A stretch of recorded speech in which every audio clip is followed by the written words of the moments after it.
rolling. We're lost.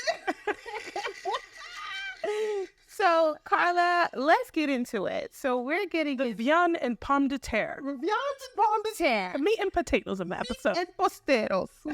As you guys know, I don't know if we mentioned this, but we're going to continue to mention it. We're Haitian. Born and bred. Well, I wasn't born. I'm a Brooklynite. Yeah. First generation Haitian American. Me too, but it sounds good to say. Born and bred. You know? So you're going to get a lot of that Haitian culture in this. You're going to learn a lot about Toussaint Louverture. I'm just kidding. But you're going to get us. That's a lot about who we are, and we just want to know, want you guys to know that. So this is the viande and pomme de terre, the meat and potatoes of the episode. And pomme de terre. The meat and potatoes. So being in business with family sucks. I'm kidding. Yeah, no, it's not. No, it doesn't suck. It doesn't suck. It's different. Yeah. Right? So being in business, Carla's my sister, you know, she is not older, but she thinks she is. Yeah. Right? But I don't mind you being my boss. Yeah, well, I don't think I'm her boss. I think that I'm bossy. I'm a boss, bitch. But I know that in business, there has to be some level of compromise, especially when you're in business with family, because we had a very rough start. You Let's talk about it. Yeah. You and that lipstick on your teeth? Oh, This is the clumsiness that we're talking about. This is the geeky Wendy. well, not the first time. I did. You want to be all glossed up today? Okay. So, guys, as we sit here today laughing and having a good time, we almost didn't make it. Yeah. FDL Never would have made it. almost. Never would have made it. Okay, Marvin. Who's that? Fred Hammond? No, Marvin, stop. Oh, Marvin Sapp. Oh, Yeah, Marvin. You're so wild. But we almost didn't make it here. When we first started, it was extremely stressful. Funny enough, you would think when we were in the closet that it would have been smooth. Well, Yeah. when we moved to the big house, the big place, the headquarters. the headquarters, it was insane. Carla and I were head to head. And I just feel like the transition of it all really made it difficult for us to find our groove. I feel like in business, everyone has to be assigned a role. And we started off with taking on different roles, or some of our roles kind of intertwined. Yeah. So nobody knew what they were doing. There's some people who are more hands-on in the business, and then there's some people who should be operationals. And we were kind of doing both. We were both doing everything, and that's not how you should set up your organization. And you have to understand that even with sisters or even with family, there has to be a president, a CEO, a vice president, so somebody who's head of accounting and finance and all those things, because you're going to run into issues where I didn't want you to swipe that. Why did you tell me you were buying that? Who's going to approve this? And why did you decide that we were going to post this on social media and so on and so forth? So From trying to talk it's a trauma. Somebody call a therapist. in the beginning,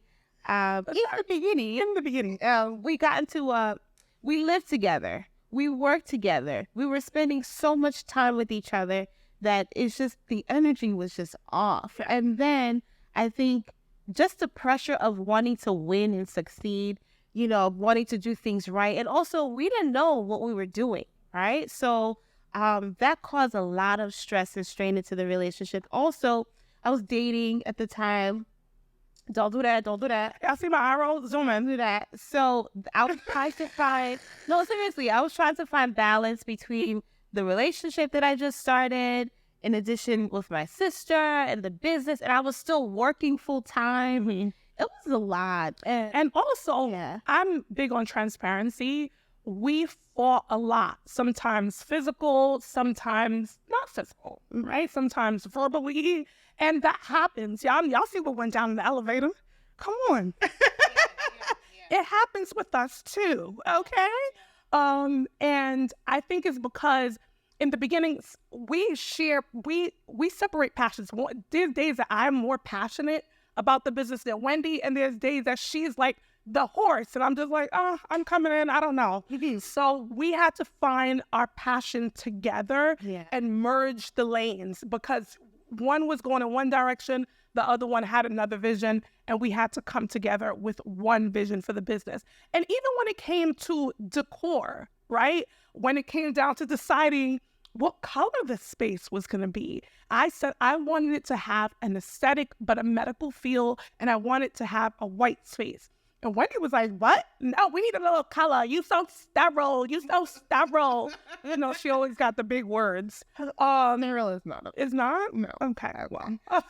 Yeah, we had decisions. And also another thing, as we were talking about it, we had decision fatigue. Yeah. Right? So we were making decisions consistently. And in addition to Carla making decisions myself every day, then you got to go home and your kids are like, mommy, mama. Yeah. They're yelling and they need everything. So we were stretched super thin to the point where we said, enough is enough. Mm-hmm. I said I wanted out. Yeah. Because I didn't want to deal with you anymore. Yeah. And the lawyers were called. Lawyers were called. Yeah. Decisions were made. Wendy was out. I was out of Flirtless Beauty. Our mother had to come and break up with the Bible. She had to come with the Bible and was like, what are you guys doing? My husband, everybody, my dad, everybody was like, no. I was like, you know what? Too much is enough. I'm done. Here's your keys. And Carla's petty. So I was like, I'm done. I'm out. And everybody thought I was joking. And I said, I don't care. They had people come talk to me. I was like, listen, I want nothing to do with this. I was going to do my own thing. Mm-hmm. But then, you know, she went and registered her whole new business. I had a whole new business. It would have been another Crown Juice static. Please. I had a whole new business idea. I was done with you. I was done with you. But I also believe that, and of course we have to bring it back to spiritual belief, there was definitely a negative spirit. I would call it a Cain and Abel spirit. Yeah. Where we were fighting for no reason. You couldn't find, we were just so stuck in our own decision path that we didn't see the silver lining. And through prayer, honestly, through prayer, and me having to asking God to soften my heart, because I was done with the whole situation. And I had to ask God to soften my fist because I'm just playing. No, but I want to be really honest. There was a Cain and Abel spirit over us, because it just didn't make sense. It makes sense. Because normally my sister is my best friend. Anyone who knows us, no, not really. Just kidding. No, anyone who knows us know that we're extremely close, almost to where it's what is going on here? Why are you guys this close? It's not normal for siblings to be as close as we are. I come to her house unannounced. I share her clothes, sometimes her panties, when she doesn't know. The new one. We're just gonna let you guys believe that. Decide to wear a pink. When I decide to wear underwear. Yeah. But we're very close. So when we started to fight so much, it wasn't normal. And I am a very avid prayer and faster, despite, I'm not perfect, but I do pray a lot and I fast a lot. And in the spirit, when I was praying, something told me, go apologize to your sister. Make amends with your sister, because if you don't, it's not going to work out. What I do is not going to work out. What she does is not going to work out, because the anointing of the business is between the both of us. So I had to find a way to, work through my frustrations. I had a lot going on at home because I have 3 children. I have my husband. Then we have the business and, financial issues, because we started the business in a deficit. Most people do.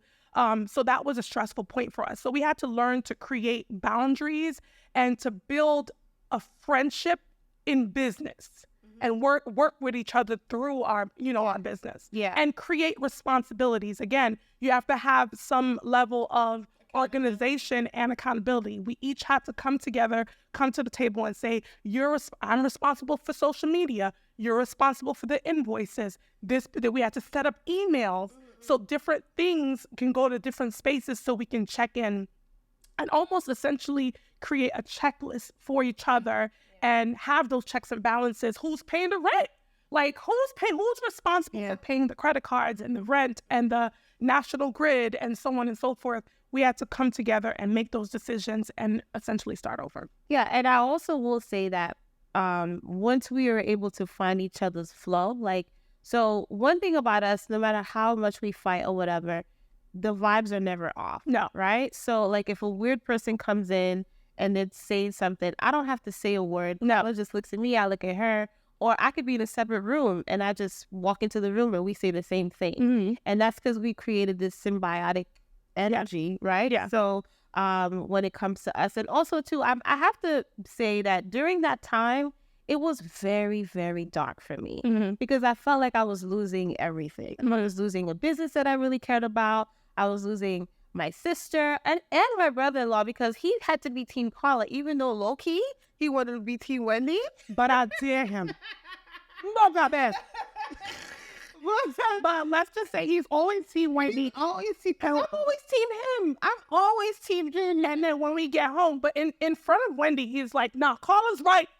And then when we get home, he's like, you was bugging out. You did not have to cuss out like that.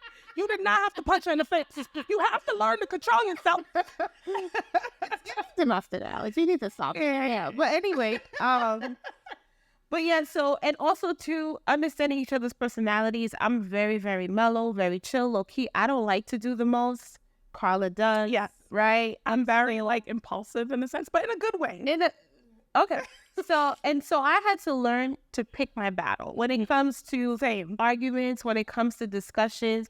Like, am I really this passionate about this? Do I really have to go hard? I have to pick what is valuable in the argument, because there's going to be arguments all the time. But when it comes to, just a word of advice for people who are going to go in business with your friends or your sister or whatever the case may be, have your ground rules. Like, what is the boundary? What is the thing that no matter whether we're friends or not, what do we agree on and what we don't agree on? Yes. And I think when we came back to the table and we had a conversation about, where we were, our relationship, and all of the resentment and all the stuff that was happening, and once we cleared the air, it was smooth sailing after that. We did, lose some friends along the way. Yeah. I wouldn't say we lost friends. What happened was, because there were no boundaries, again, I want to bring it back to what we're talking about.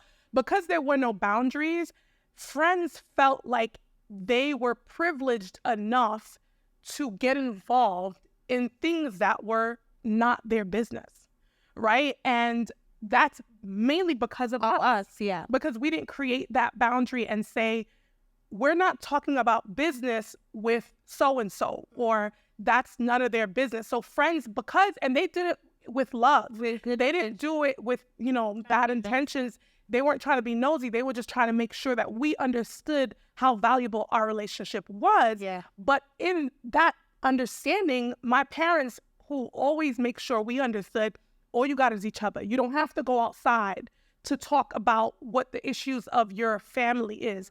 Deal with it inside of your house. Nobody has to know. Yeah. And at that time, we didn't fully dedicate, and grasp that advice that they gave us. When we decided to say, you know what, we're not involving friends in our business. Whenever we have an issue, it's me and you. We tough it out. And we tough it out through family, through our parents, through my husband, even through my children. Sometimes my daughter be like, my 17-year-old daughter be like, Mom, come on. Or Tati, you did say that. She's very mature, by the way. But it's a family affair. So we had to learn when it was business and when it was family. And it's a very thin line. But I think... And the line moves. Yeah, it does move. And I think we got to the point where we're balancing. No, we're good. Swagging. We're surfing. We're swagging. We're surfing. And we're swagging. We're balancing out. My dad, I remember when we were fighting, my father was like, he called me, Wednesday, I need you at the house right away. And I'm like, what? Because, and I'm giving all the, and so when I got to the house, he's like, okay, this fight is over. Hug your sister now. And I'm like, bro, no. That's not how you resolve fighting, by hugging. I want you to hug. And me all like, we're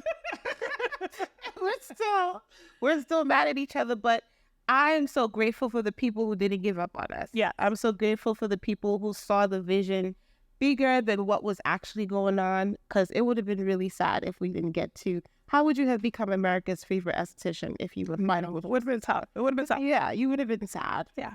Yeah. I agree. I agree. So, but yeah, so. But there's not only boundaries within siblings and us. There's boundaries that we want to talk about with employees. Now. There's boundaries that we want to talk about with clients, right? There's boundaries that we want to talk about with everything, vendors. Yeah, everything. So here's the thing. The problem is when things get too familiar, lines are crossed, right? So particularly with clients, we love you guys. So people, we'll get to y'all. We'll get to y'all. But when it comes to employees, anybody who's starting a business, don't play. Yeah. Right? In the sense of the employees are not your friends. They're not your friends. You love your employees. You want to see them great. They have signed up to be a part of your vision. But when you have someone who doesn't understand, the lines become blurred, then it's very hard to delegate because now your emotions are involved. Now you're like, I can't tell her she sucks because she was at my barbecue last week and she saw my dog. So you have to keep it professional and also give it time, because you will have employees who've been rocking with you since day one, and now they're 5 years in and they have grown with you within the role. So you can get a little personal. But in the very beginning, we have learned to keep it cute and keep it professional. Especially with myself, I'm an open book, and with no front cover, no back cover, no dividers, no chapters. It's a journal. It's giving journal. It's giving a diary. Diary of a mad back CEO. So I think with the employees, I let them into my whole life. And then it came to a point where people felt comfortable enough to disrespect me or disrespect the business or disrespect my sister or say things that were out of pocket. And you technically had to let it slide because we would talk. We were kikiing the night before. So I can't chin check you, not physically. Yeah. A verbal chin check. But I can't verbally tell you that you're bugging out because we created that rapport with each other. So I say all that to say, when you're starting off in business, you could have a great relationship, but don't cross that boundary or you start off beginning letting them know who's in charge and how to communicate and not curse at your employees or not, have crazy conversations about sexuality or lack of thereof and so on and so forth, because it never ends well. Yeah, it never ends well. And also too, you want to maintain decorum, you want to inspire and be that leader for your team. Yeah. So you just we could say all the vernacular that comes, but really and truly, just keep it professional, keep it cute, respect 100%, and then also when it comes to delegation, when it comes to because what will happen is they'll go to Carla and say, I need this. And Carla will be like, yeah. And then they'll come and I'll be like, Carla, you bugging? No, I said no. Yes. So, and then they will play each other on manipulate and play us against each other. Like, oh, Wendy's a nice one, or Carla's a nice one, or I like Wendy more than Carla. Yeah, not at all. And you have more luck with me. But they played us against each other because they know how sensitive we were to certain things or certain topics. When I say they, I'm not talking about anyone in particular. No. I'm just saying, just in general, what some of the lessons that we've picked up along the way in terms of, because we had some great team members. And we have great, and we cleverly have amazing team members. And even, you know what? Even the people that started off with us and they decided to move on to whatever, they still contributed to the business in a positive way. So, and also too, what me and Carla, we say this, when anybody who comes to work in our space, we don't expect you to be here forever. We want you to grow. We want you to build your own. We want you to expand. We want you to learn. So it's not a place where I'm limiting everything that or stagnation. Yes, to become stagnant. Well, we want you to spread your wings and fly. But when it comes to employees, clients, vendors, everybody, just keep it business. But what I will say, when it comes to client caveat, we have clients that are our friends. Yeah. Like we're at weddings, we're at bat mitzvahs, Yeah. we're at baptisms, they come to my thing. So because it's like the love goes up beyond the bedside, right? So, and you're going to have that in life. And I think the business has given us such a wide net that has been casted onto the community where people support us, they rock with us, and we rock with y'all heavy. So the boundary for keeping a business structure is a little bit different when it comes to client to client. Yeah, because our business model sometimes feeds into overextending ourselves to make sure that our clients are fully satisfied. So sometimes we ran into giving our personal phone numbers where, in the beginning we shouldn't have, because then we ran into like 1 a.m.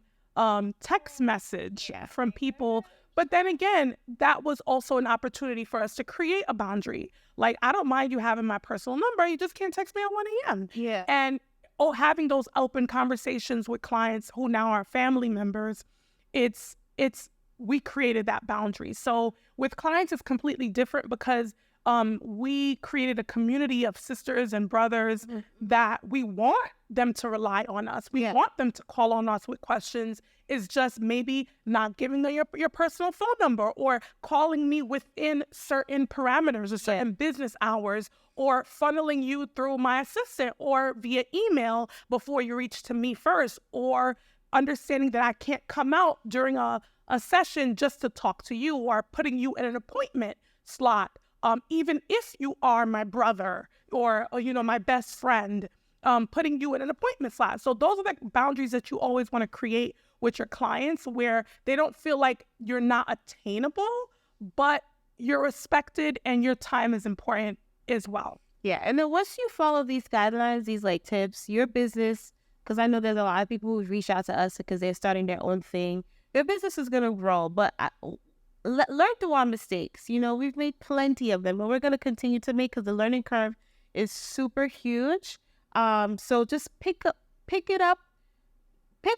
what you need for you, and whatever you don't need, don't take. And I just need to make it very, very clear.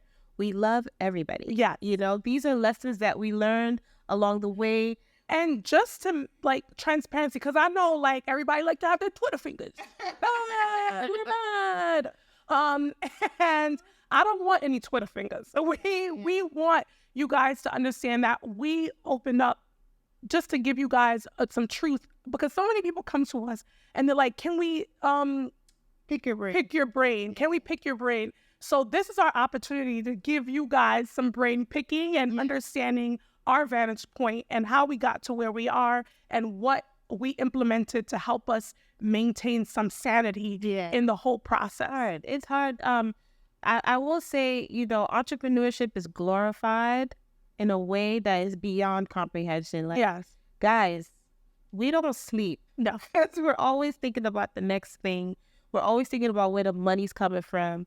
What you see on Instagram is not always really what it is. A lot of entrepreneurs are struggling, but you got to keep it cute. You got to look like you're hustling and you're grinding. But also, too, imagine working 12 hours for the day and you come home, you don't want to talk. You don't want to hear anything. Sometimes you don't even have time to eat, and you're making this sacrifice. So some people feel like when you walk away from your 9 to 5 and you go into entrepreneurship, that it's easier. Guys, it's 10 times harder. It is hard, because if you don't work, you don't eat. Yeah. And there's also a difference between entrepreneurship and self-employed. If you have to show up to the space for it to work, you're self-employed. Yeah. Right? So you can start off from self-employment and then go into full-out entrepreneurship or business ownership, where you're sleeping and the money's still coming in. So for us, there's phases to it, and I'm completely fine with every single phase of it. I cannot wait when I'm yachting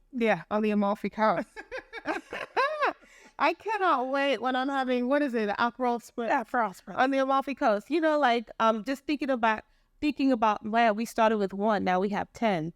But it takes patience, it takes grace, it takes prayer, it takes fasting, it takes fighting. And it takes boundaries. It takes boundaries, it takes it all. So this is a great way, if you're looking to go into entrepreneurship, ask questions. It's not cute, it's dirty, it's gritty. is grimy. All right. So you have to really look at the big picture and keep the goal in your head. Yeah. Whatever you do, keep the goal in your head. And then we go into like things like people pleasing, right? Yeah. In business or in our relationship. I'm not a people pleaser. No, I'm recovered. Wendy's a reformed people pleaser. Yeah. I myself, I'm still working at it. Yeah. I am a people pleaser.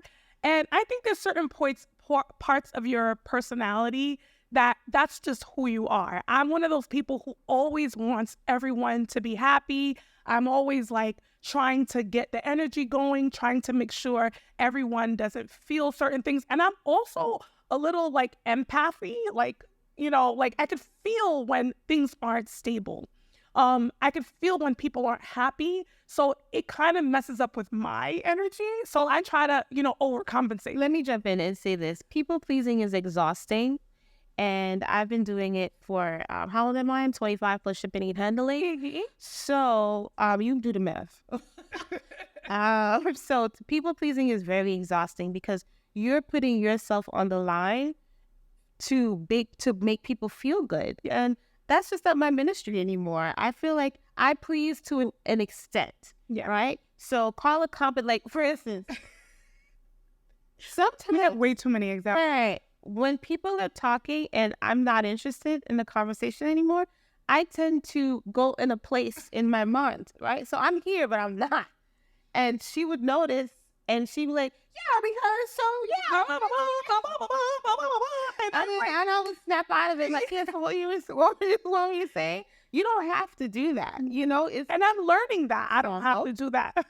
But I also feel like there's something about me that just wants people to understand that I'm here. I'm here to support you. I want to make sure that you're good. And not that that's a negative or positive in either of us. We both, you know, love people, but I need to work on that. I'm just going to put it out there. I need to work on Because every time I'm like, Carla, you need therapy. Carla, you should go to therapy. Not need. You said explore therapy. Mm-hmm. I think we all should explore therapy. I have, right? Mm-hmm. And I think it benefited me in an amazing way because now I'm not exhausting myself because you can't make everyone happy, right? So even if you're not happy, that's okay if you're not happy. You're not happy now. Next time when we have a conversation or we interact with each other, or if you're not happy at all, then you're not my vibe. And that's it. And I don't feel guilty that I didn't jump through hoops to make you happy. That's just, who jumped through hoops to make me happy? Yeah, I agree. But there's certain parts about me like when like, oh, I don't like you. I didn't like what you did. Why don't you like me? I'm great. I'm amazing. Why don't you like me? So now I'm going hard to make sure I understand why you don't like me. What is your issue? What is your issue? And that stems from, Wendy believes, it stems from somewhere in childhood or whatever have you. Hey, check this out. A lot of people don't like a specific type of drink. Mm-hmm. Tea. They don't stop making tea. No, I agree. Tea. You know what I mean? Okay, philosopher, Socrates. So my point to you is I'm never going to go out of style. I'm never going to go, I'm just not for everybody. That's it. So if we're not vibing and we're not clicking first off, then it's okay. I'm completely fine with that. Keep it cordial, keep it cute, and let other people enjoy me, and I enjoy them the way they should. So stop people then. I'm going to work on that. I think we're going to revisit this as I work on my journey to stop people pleasing. And then I might take Wendy up on that therapy thing because it probably calm down. First of all, calm down.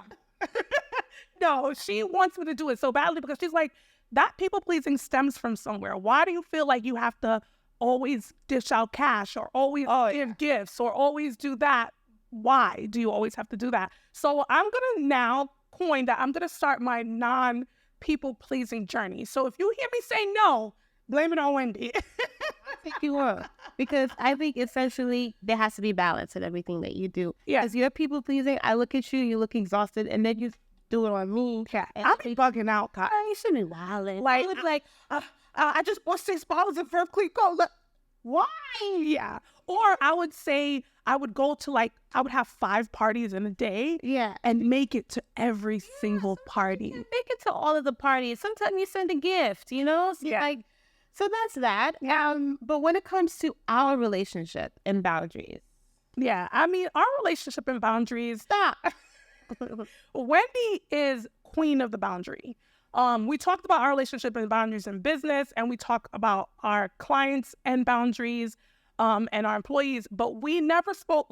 Now it's time for us to talk about us. Wendy is queen of the boundary because she doesn't want you to call her before 9 a.m. She doesn't want you to call her after a certain time. Hey. She doesn't want you to. The rules are flags. They're flags. And I'm her sister. Yeah. Right? She's very... Give the full story. Okay, give a full story. Here's the thing. You can call me before 9 a.m. But when Carla calls me, she's calling me with excitement. I'm a slow riser. When I wake up... Meanwhile, I'm like... When I wake up, I like to pray. I like to sit in my thoughts. I like to do that too. I'm not saying you don't, but when you call me like, let me tell you what mommy said. I don't care right now. Your emergency... What is it? Your lack of planning is not my emergency. That's what it is, you know? So it's not that I don't want to speak to anybody before 9 a.m., so don't do that. You can, I get lots of calls before 9 a.m. It's just like, I have to manage my stress, guys. I cannot be riled up first thing in the morning, you know? Because I'm looking at my calendar, I'm looking at my phone, I'm looking at all the things that I have to do for the day. In the morning, I get a few minutes to get myself together. So I don't need you stressing me out. All right? Yeah. But that doesn't stop her. See, I put her on D&D, you know, like you put on D&D and it goes to voicemail. She calls again to make sure that the call goes through. Yeah. So I'm learning, I'm learning that whole boundaries conversation because that was really feel No. I mean, in a sense where I think it's good, like to have certain things where you shouldn't do to people because it's also a form of respect, right? Like, and I'm learning my sister's ways, like learning how to not be so aggressive with her because she's a punk, right? That's the boundary that I'm creating, or learning what times to call her and learning. And I transfer that into my marriage and I transfer that into the relationship with my children. So I feel like through osmosis, is that the proper term? Through osmosis, because she's a science stream. I'm learning and how to implement boundaries in my everyday life. Okay, right? I just want to make it clear. You can call me before 9 a.m. I just want to make it clear. I do put my phone on Do Not Disturb at night because I get a lot of notifications and I'm a light sleeper. I can't sleep, when my phone is going off. So I do check them periodically. I feel like I'm making I'm in sleep. You're people pleasing right now. I am. But again, I have learned to take things slow. My stress level cannot handle all this barrage of information. Also, too, when we go to work, we're talking all day. We said that. We are interacting with people. We love it. So I'm preparing myself for that. Yeah. So that's what it comes to me. But when it comes to you, Carla cannot handle bad news. No. So if I have to call her and tell her something, I gotta be like, hey. And that's my boundary. Like, if you're going to call me, don't slow me into it because I don't like change much in that sense. So slow me into, that's my boundary that I create with people. Slow me into the bad news or, hype me up before you let me down because I don't like, two things I don't like. I don't like rejection and I don't like bad news in the sense. So that's my only items that can be discussed in therapy. What?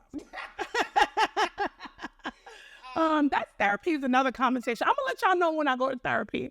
I think also too, our relationship is ever evolving, right? Mm-hmm. So I'm learning what to argue with Carla about. Like when I'm really, and she knows when I usually let things go, I don't press her. But when I'm standing firm on this, she knows, okay, I'm doing too much. Whenever I'm doing too much, I call her like, do you want to build a snowman? Like, no, I don't want to build a snowman with you. And we have a rule. Our fights don't last long anymore. No. We used to fight and we didn't talk for days, but I guess 24 hours, not even. No. After a while, I'm like, you want some watermelon? Yeah. And then we're back at it.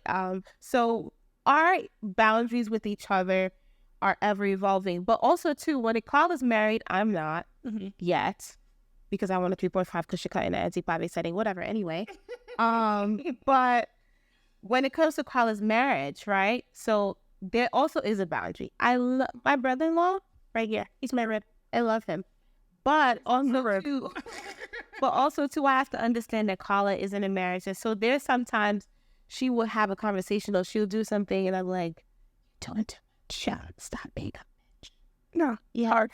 So, when it comes to, like Carla was saying, we parent differently. Yeah. But, we're going to talk about that in a whole other. So that needs a whole segment because not only do I parent with my husband, I parent with my sister, I parent with my mother, I parent with the board of parental guidance. Yeah. So we're going to talk about that in another episode. But lastly, I want to talk about boundaries with money, right? And being good stewards with money as well, because there are levels to it, right? You want to talk about that, Wendy? Yeah, I want to talk about, so because I'm in business with my family, with Carla, with Junior, with our other partner, there's a trust factor that I have when it comes to the finances because of the way our relationship is set up. Yeah. Now, I am not going to advise anyone to be as trusting with the money as I am. No. Right? Because our rule is like, we don't fight over money. No.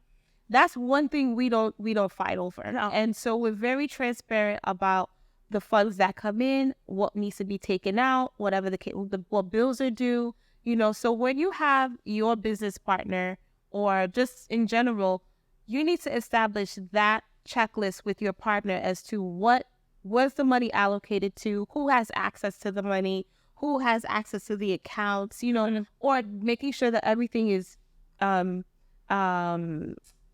equal, when it comes to your finances and your spending. But yeah, Carla and I, we don't ever fight about the bread. But within that lack of fighting about the bread, I find myself always bucking out. One, we're going to talk about that. But two, protecting my sister's interests because it frustrates me that she is so nonchalant about. I'm nonchalant. You don't nonchalant now. I'm She's so nonchalant about the finances of the business or her percentages. I had to say, what percentage do you want? And what percentage are we going to get? Or how she was just like, oh, it doesn't matter. I don't care. Whatever you want. No, that's not how it works. You be quiet. That's not what I meant. So we got into a situation in the beginning. Mm-hmm. Trying to get funding or whatever. And it came to the person that was going to provide the funding wanted a percentage of the business, right? Now, thank God for you. Oh my gosh. I was so pressed for the business to move forward that I was willing to sacrifice her own percentage. Yeah. I want to be very clear in what I'm saying. And that's why I say I love my sister and I love that she always wanted to see the vision win. So we needed money in the beginning because banks were just like, get out of here. We don't care. And most banks don't support Black business, but Carver Bank does. Shout out to Carver Bank. Yeah. But we were so pressed for finances that she was like, I will give up my portion of the business just to see it win. I'll shrink myself down to 2%. And and not only that, now that we think about it, it was for $60,000. It wasn't even a lot of debt. And now that in hindsight, please, we make more than that a month. Yeah. So it's just what were we trying to do? But I think that I was always protective and I'm always the protector over Wendy. I was like, no, we're going to struggle until we can figure it out. You are not going to give up your percentage just for us to win. If one person's going to win, it's going to be the both of us winning. So we made that decision. So I say all that to say, and no shade to the person that was trying to make that investment. Business is business. Business is business. It is what it is. But even in business and even in finances, there has to be a level you're not going to exceed or you're not going to do. And when you're looking for angel investors or seed money, or when you start growing your business, there are always going to be people who see the vision bigger than what you see it, and maybe want to capitalize on that. And you can't fault them because it is business. You got to know what you're worth. Yeah. Right? Yeah. And at that time, I knew what my sister was worth to the business. And if we shrunk her down so much, this business probably wouldn't have taken off the way it has. Yeah. So we say all that to say, in money, there's also ways that you have to cap yourself off and say, I'm not going to push myself to that point. Yeah. And understand how to not bug out. Now, with me walling out, I could spend $1, honey. Honey. Man, oh man. I'm not frugal, but I'm not a super She's Mughal. I'm not. I always think practical. Do we need this? Do we? And I guess that's the Virgo in me. Like, do we really need this? But Sagittarius in me is like, let's get on it. Well, if it's $10, she's spending $20. But I've learned, and that comes again with spirituality and praying and fasting and stewardship, that in the beginning of business, you don't have any boundaries. Yeah. Because you're bugging out. You're like, okay, we got a credit card and we swiping away. And then you have to pull back the reins and say, no, I got to put my tithe, my 10% to my tithes on the business, because that's going to help the business flourish spiritually. And then I have to do, if we're going to give to donations, I have to put that percentage aside, and we have to have different bank accounts to help fund pay the bills and have payroll. And so we learn so much. So paying yourself. Do not sacrifice your check, your living for other things. Granted, there are some months when things because there's seasons and things are going to change. You might have to borrow from Peter to pay Paul, but make sure that you pay yourself first and forget about pay your taxes. Yes. Know your business structure and your tax structure, because that is going to come, if you don't get that together from the beginning, it's going to come to a point where, and they'll step in and you'll be in big trouble. Yeah. And then you get to the point, because as your business grows, the best advice that was given to me was from a friend who, millionaire, but he was like, as your business grows, your accounting grows. Yeah. And you have to understand that you can't just be doing things on a paper sheet. You might have to get a software to plug in your numbers and profit and loss sheets, and understanding, meeting with your accountant every month, as opposed to just meeting with somebody who's doing your taxes. Right. And understanding your profit margins and where you're spending too much money, or even down to how much cleanser that we're using per client is important, because each bottle, according to the supplier, has a certain amount of faces to do with it, right? So we need to understand that as a business, and you need to know your numbers in business. So finances and boundaries and finances are big, because I run into issues in the beginning where I was just like, blog and cleanser, pumping it out. And then when you look at the sheet at the end of the month, why are we buying so much? Yes. Really, we could get 18 uses out of this as opposed to 6. So you learn as you go to regulate yourself, because you're the one that's fronting the cash to buy your products. So you want to make sure, even products or, whatever it is that you're using, everything has a number. Yeah. You need to know your numbers. Every room in your space has a number. Room number 1 could make me $5,000. Room number 2 could make me $3,000. Room number 5 could make me $10,000. Make sure you know your numbers, because once you know the numbers of the business, it makes things a little easier. It eliminates fighting. Yes. And it gives you a better understanding, because you're like, if room number 1 didn't make me $5,000 today, what did I do different? Should I switch up my model for this room? Should I, do something different? Like, what is it that I'm supposed to do? So if you have that number that you want to make at the end of the month, you have the math to go with it. So don't be oblivious and spending crazy because you got a business now. You got business accounts, so now you in all the stores buying designer. And I want to be. Let me tell you something. And shout out to all the new up and coming entrepreneurs. Listen up close. Hello, y'all listening? Yeah. Don't think because you have a business in the first 2 years that's booming that you got to run out and buy a G-Wagon. No. Or you got to run out and buy a Birkin or whatever it is, because in business, money shifts, right? And you have to calculate your spending. And this is something we learned. Because honey, Honey. I remember I remember the first year I blew $20,000 on a birthday weekend. It wasn't my birthday. And it wasn't her birthday.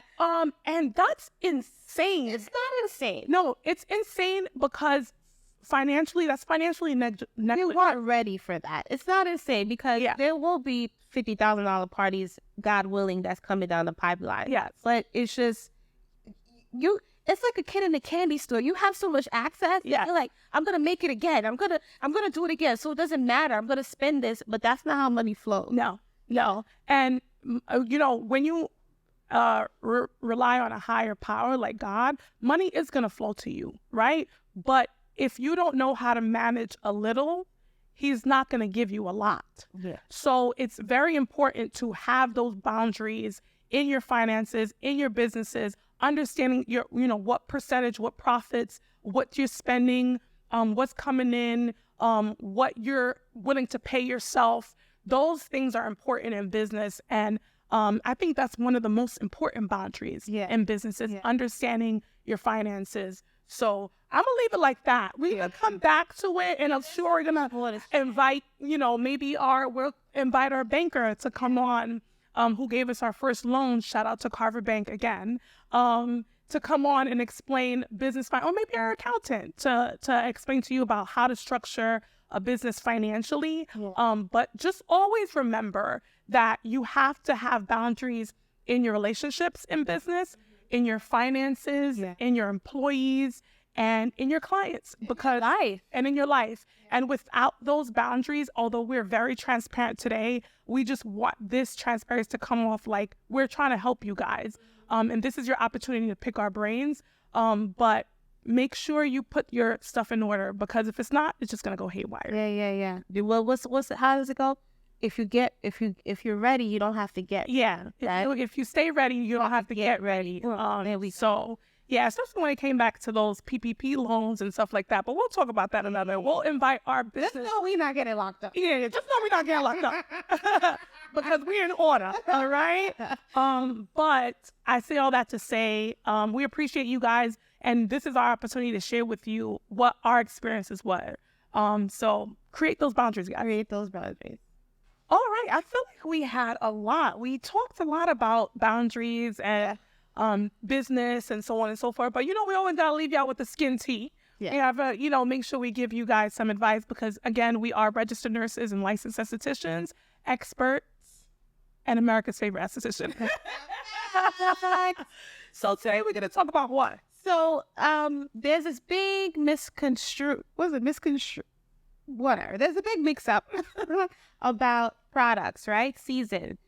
Can your summer products be good for the winter and vice versa? And the answer is not really so much, right? Because in the summer, you're not required to layer on as much moisturizer as you would in the winter where you become drier. So summertime, we're doing more serum. We're doing a lot of tinted moisturizers, less heavy foundations, more sunscreen. As opposed to the winter, that's where, sometimes the temperatures drop and also your skin barrier becomes affected. Yeah. So you want to do your heavier, thicker creams, your barrier protection. You want to maybe switch to a cream-based cleanser, a moisturizing cleanser, a gentle cleanser during the daytime, things like that. As opposed to the summer, you could use a nice foaming cleanser because our oils are more active in the summertime. So you want to maybe have more of an acne regimen in the summertime to help prevent breakouts. So your skin regimen in the summer and winter are definitely going to be different. Yeah. You could still use your hyaluronic acid serums and your vitamin C, but you want to inject those heavier, nicer moisturizers in the winter to make sure you're protecting your skin. Listen, don't forget to hydrate your eyes. A lot of times when we put on moisturizer, since we're on the topic, you put the moisturizer on and you stop, you don't bring it up to the orbital. Bring it up to the bone, your under your eyes are delicate, so you would use your ring finger to just pat it in, or you could put some patches on to hydrate. Because one of the signs of aging also too is dry eyes, sunken eyes, so you want to make sure that when you're putting on your serums and everything, don't stop right here. Bring it all around. Don't get it in your eye. Don't tell people that, I know, right? So you have to figure your eye. But do get it into around your orbital bone. Yeah. So you can transition when the seasons are changing. You want to transition your products as well. Everything can go to winter and back and forth. And again, for more skin consultations, you can hit us up at info@fdlbeauty. We do virtual consultations, or you can follow us at Floodley's Beauty and Aesthetics on Instagram.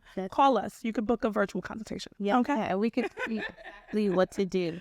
Another thing we want to talk, we always want to give you guys a myth. And a lot of people come to us and they're in nursing. We want to talk about nursing. As you guys know, I'm going to repeat it again. We're registered nurses by the state of New York. And a lot of people come to us because there is a shortage in nursing. Yeah. And there's also a mass exodus in nursing of people who are leaving nursing and going into entrepreneurship, or wanting to open up med spas and wanting to go into aesthetics.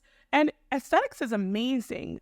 But let's not forget that nursing is such a versatile field that you don't want to just jump out of it and go into something else, because there's so many ways you can make money in nursing and not just in entrepreneurship or in aesthetics. One of the things that people usually assume that when you say, oh, I'm a nurse, they're like, oh, well, what hospital, right? For me, my story, like I tell people that when it comes to the nursing story, I didn't have that grunty, like difficult start beginning. I honestly started off as a nurse manager, which was, when I went for my interview, my supervisor, my DNS, which I love, she saw the star quality in me.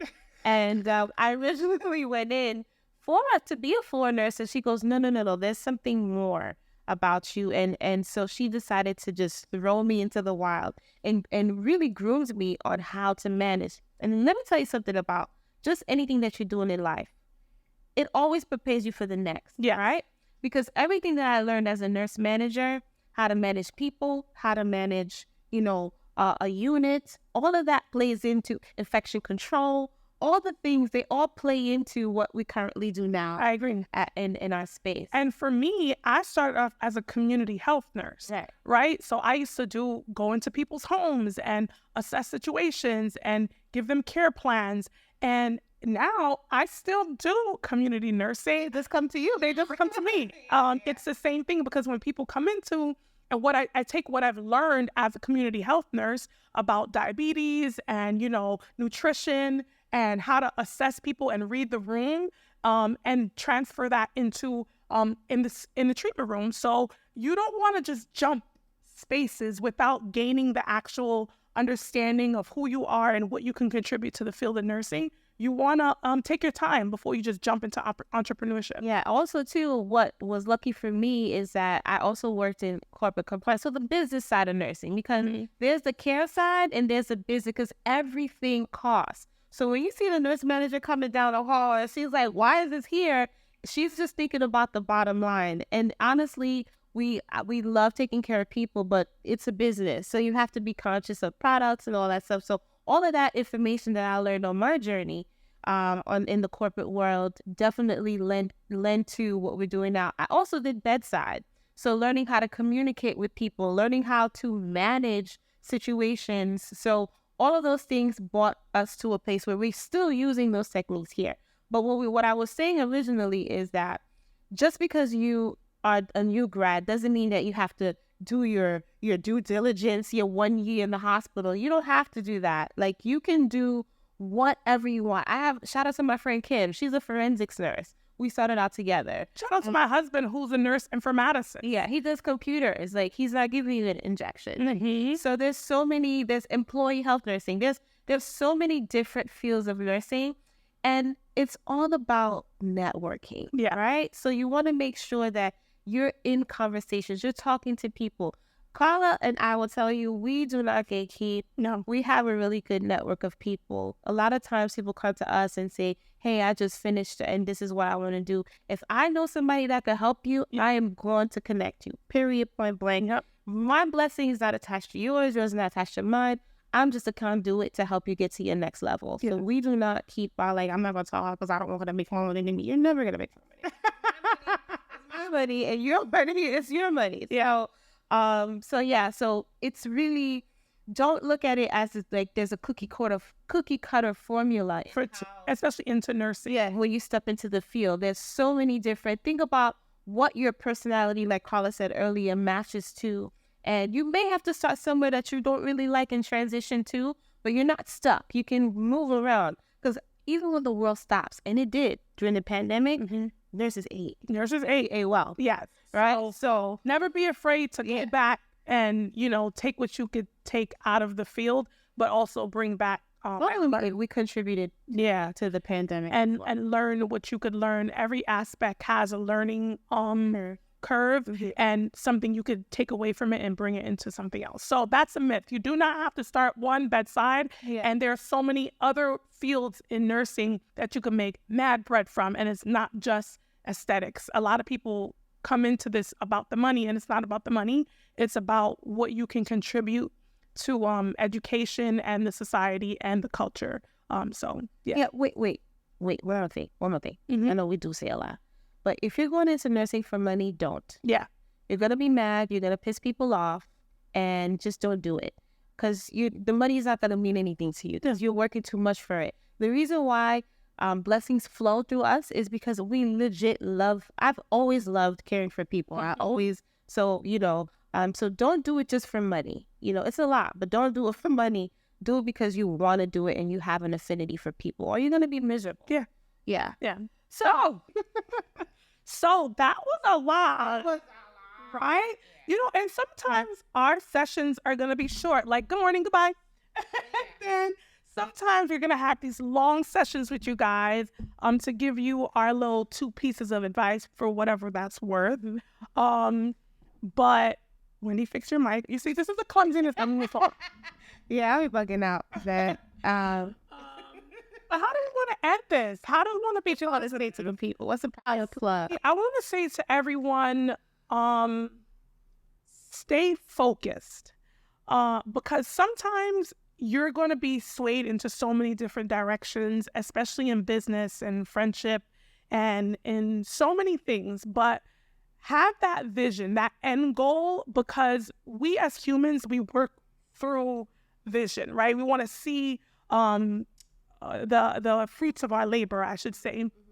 So stay focused in everything you do, because there's a lot of distraction. And you have to stay focused in prayer, stay focused in faith, and stay focused in mindset, because our minds are here to strengthen us, but they also could weaken us if we're not strong enough. So just stay focused. And for me, I would say, regular capital is good, but people capital is good. Yeah. Is the best, right? Because at the end of the day, if we all run out of money, we have to rely on each other. So think about who you did dirty and think about who helped you in life, right? So and resolve those. And resolve those things. And also too, at the end of the day, people are going to put you in rooms. We are here. Yep. Even right now, as we're sitting here, we're here because of people who have said, hey, I know these 2 girls that are doing this. Hey, they're really dope. Check them out. So people currency is so much more valuable than money.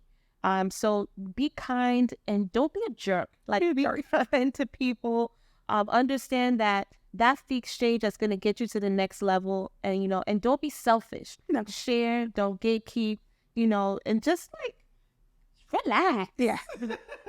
Relax. So we're going to head out. Again, if you want to hit us up with some questions, comments, you can email us at fdlpodcast@fdlbeauty.com, or you can DM us on our Instagram, whatthefdl, or on our regular Instagram at fdlbeauty, or email info@fdlbeauty.com. Thank you guys for having me. We love you so much. Bye.